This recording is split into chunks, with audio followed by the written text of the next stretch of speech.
He thought she was just another suspect, but she warned him, "Don't do this." Seconds later, backup arrived, and the truth hit like a bomb. That woman he tried to arrest? She was a CIA agent, and what happened next shocked everyone watching. Moments like this remind us that real justice doesn't always wear a uniform, but truth always finds its way to light. So before we begin, drop your country or city name in the comments. I'd love to see how far this story travels. And if you believe in justice over power, hit that like button and subscribe, because this channel stands for stories that speak truth to power. The morning sun stretched across the quiet streets of Reston, Virginia, painting golden streaks across parked cars and suburban lawns. It was the kind of calm morning that made people believe nothing bad could ever happen here. But calm, as Officer Ryan Donnelly had learned, often came right before the storm. His cruiser rolled slowly down Birchwood Avenue. The radio crackled, the dispatcher's voice sharp, "Suspicious vehicle near 42 Birchwood. Dark SUV, tinted windows. No plates registered." Donnelly sipped his coffee, adjusted his sunglasses, and turned the wheel. As he approached, the black SUV came into view, parked awkwardly near a fire hydrant. Engine running. Windows blacked out. Donnelly's instincts kicked in. He'd been on the force long enough to know people hiding behind tinted glass weren't out for morning coffee. He stepped out, hand resting on his holster, the other flicking his body cam on. "Let's keep this simple," he muttered, approaching slowly. The driver's window rolled down halfway, revealing a calm, composed black woman in her early 30s. Her eyes met his with steady defiance, not arrogance, not fear, just calm authority. "License and registration, ma'am," Donnelly said, voice firm. Without hesitation, she handed over a sleek black card, not a driver's license. It was a federal clearance badge, embedded with microchips and a gold insignia that read U.S. Government, Classified Access. Donnelly frowned. "This isn't standard ID." "It's the only one I carry," she replied, her tone measured. "You'll need to call your superior." Her confidence irritated him. He'd seen fake badges before, stolen, printed, sometimes bought off the dark web. He radioed dispatch, reading the code on the badge. After a few seconds, the voice came back, "No record found." Donnelly's heartbeat quickened. He tightened his stance. "Step out of the vehicle, ma'am." The woman sighed softly, like someone who'd seen this exact moment coming. "Officer, you're making a mistake. Out. Now." She obeyed. Hands up, calm as the morning she stood in. Within seconds, her wrists were cuffed. The sound of metal locking echoed down the street. By now, a few neighbors had stepped outside, phones out, filming. One teenager whispered, "Yo, she looks like she works for the government or something." Donnelly ignored them, running the badge again on his tablet. Still no record. "What's your name?" "Talia Monroe," she said quietly. The name meant nothing to him, but the way she said it, it should have. He led her toward the cruiser. "You're being detained for identity fraud and obstruction." Her voice stayed calm. "When this ends, Officer Donnelly, you'll wish you'd listened." Before he could reply, the air shifted. The distant hum of engines grew louder. Two black SUVs turned the corner, tires screeching. They stopped just behind Donnelly's cruiser. Men in suits stepped out, earpieces in, badges flashing, movement sharp and rehearsed. One of them, Agent Vexley, shouted, "Release her." "Now." Donnelly instinctively reached for his holster. "Who are you people?" "CIA," Vexley snapped. "You've just detained one of ours, on an active classified assignment." For the first time, Donnelly's certainty cracked. The crowd gasped, phones zoomed in, murmurs spreading fast. Talia turned her head slightly, her calm finally showing a trace of warning. "I told you, officer. You didn't want to do this." Vexley approached, flashing his ID inches from Donnelly's chest. "Uncuff her." "That's an order." Donnelly's throat tightened. His training told him to verify, his instinct told him this was real. The insignia, the demeanor, everything about these agents screamed federal authority. Still, pride held him in place. Until I get confirmation from my captain, she's not going anywhere. Vexley's tone hardened. You have no idea what you've just stepped into. Moments later, his radio crackled again, this time, his chief's voice. Donnelly, release her immediately. That's a direct command. Those men are who they say they are. The cuffs came off. Talia didn't rub her wrists or speak. She just looked at Donnelly, her eyes calm and cold, a look that said everything words couldn't.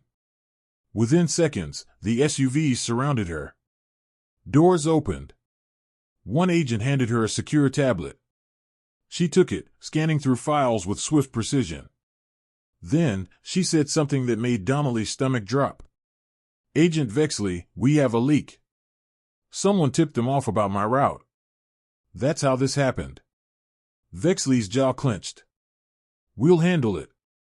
Talia glanced once more at Donnelly, not with anger, but with the kind of understanding that stings deeper than blame.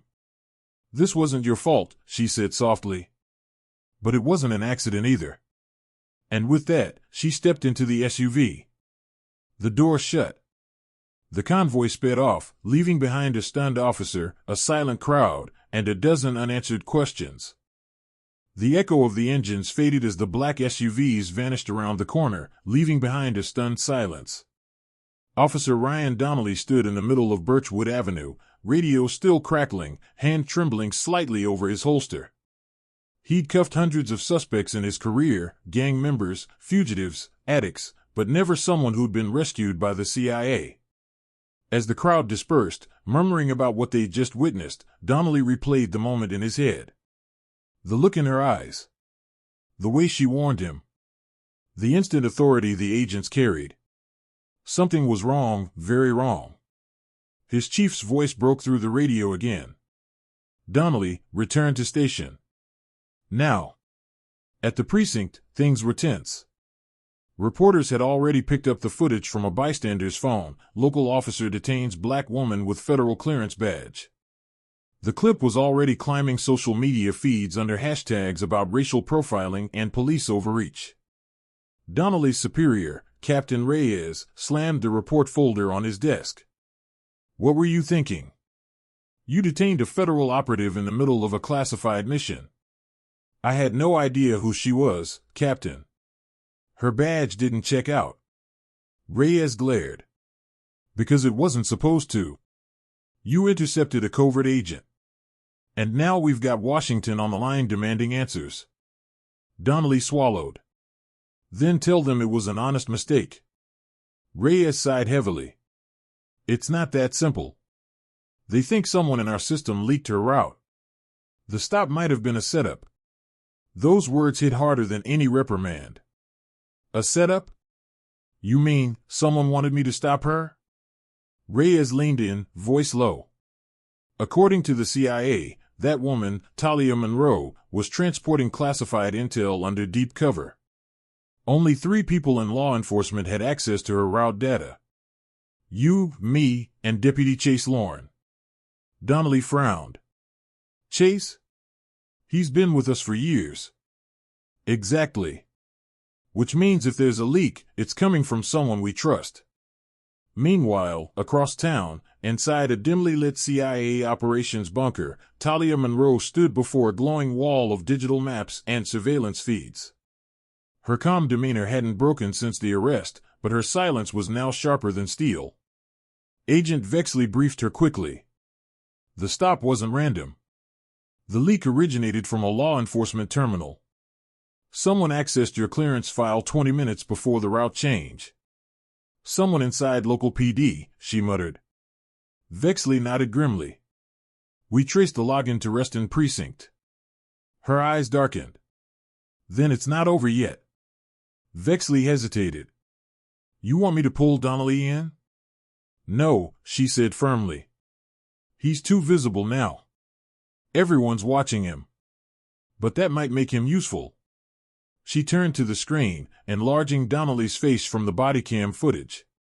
He's shaken. And that's exactly what I need, a man desperate to make things right. That evening, Donnelly sat in his apartment, staring at the news replay of his own mistake. The viral clip looped again and again, him yelling, her warning, the moment the agents arrived. Comments flooded the video. Another racist cop caught on camera. She handled it like a queen, calm and fearless. This guy's career is over. The shame burned through him, but deeper than that was confusion. Something about her composure didn't fit the narrative. She wasn't scared because she knew what was happening. A knock on his door broke his thoughts. When he opened it, a man in a suit stood there, Agent Vexley. "Officer Donnelly?" "Yes." Vexley flashed his badge. "We need to talk." "Privately." Inside, the agent paced slowly. "You think you made a mistake today?" "You didn't. You triggered a leak." Donnelly frowned. "I don't follow." Vexley continued, "Your stop forced the traitor to react. Whoever leaked her route didn't expect her to be detained. Now we can track their digital footprint. So, I helped. Let's just say you were in the wrong place at the right time." Vexley handed him a tablet showing encrypted login records. "Recognize that access ID?" Donnelly looked closely, his stomach dropped. "That's Chase Lorne." Vexley nodded. "Your partner. He's been selling intel, location data, clearance codes, mission routes, to a private contractor linked to foreign buyers. And we need proof." Donnelly's voice hardened. "What do you want me to do?" "Simple," Vexley said. "You'll go back tomorrow like nothing happened. Chase will reach out, he'll want to know what you told us. Keep him talking. We'll handle the rest." As Vexley left, Donnelly looked out his window, the street below quiet again, just like that morning. But the calm didn't comfort him anymore. He'd learned one thing about truth today: it doesn't always wear a badge, and it sure doesn't wait for permission. The next morning, Officer Ryan Donnelly walked into the precinct like nothing had happened, though every glance, every whisper told him otherwise. The air felt heavy. The other officers avoided eye contact, except for one, Deputy Chase Lorne. "Rough week, huh?" Chase said with that easy grin, the one that used to mean friendship.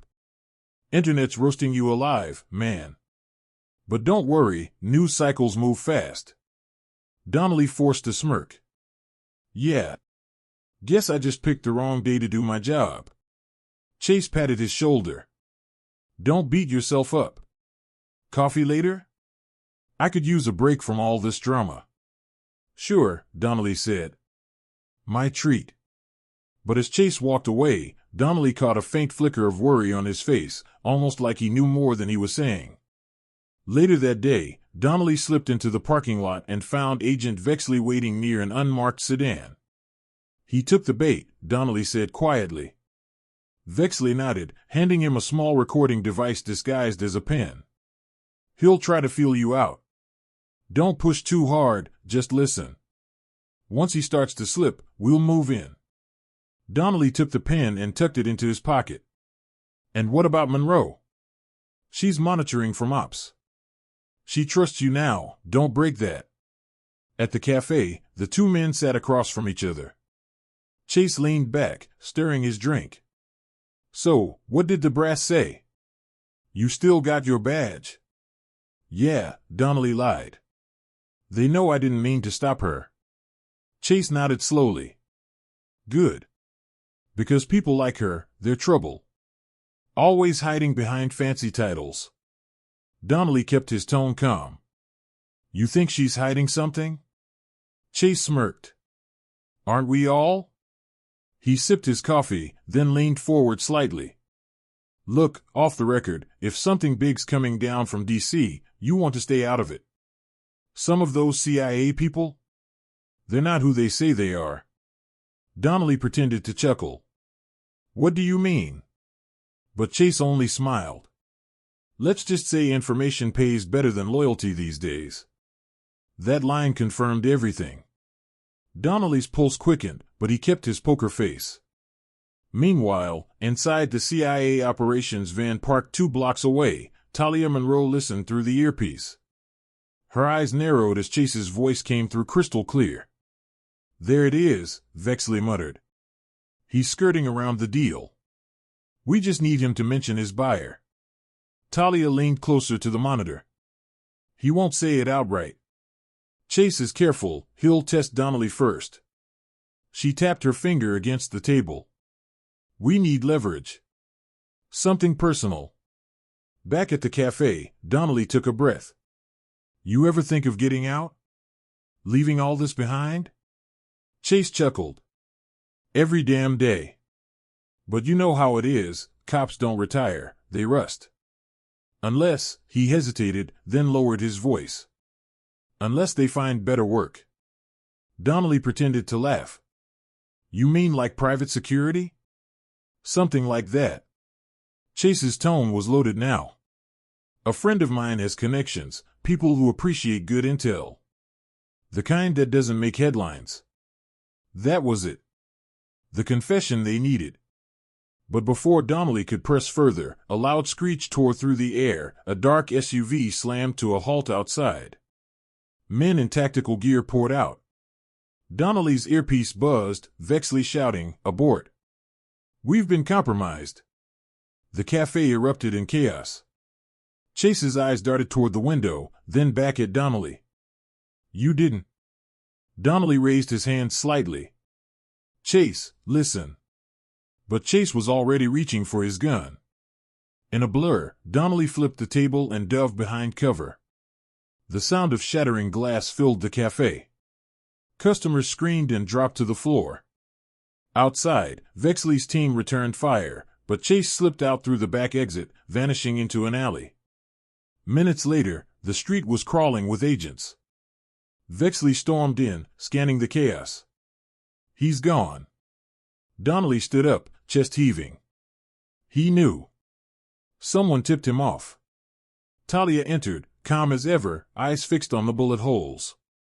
"Which means we've got a mole inside the agency, too." Vexley looked between them. "You're saying there's another leak?" Talia nodded grimly.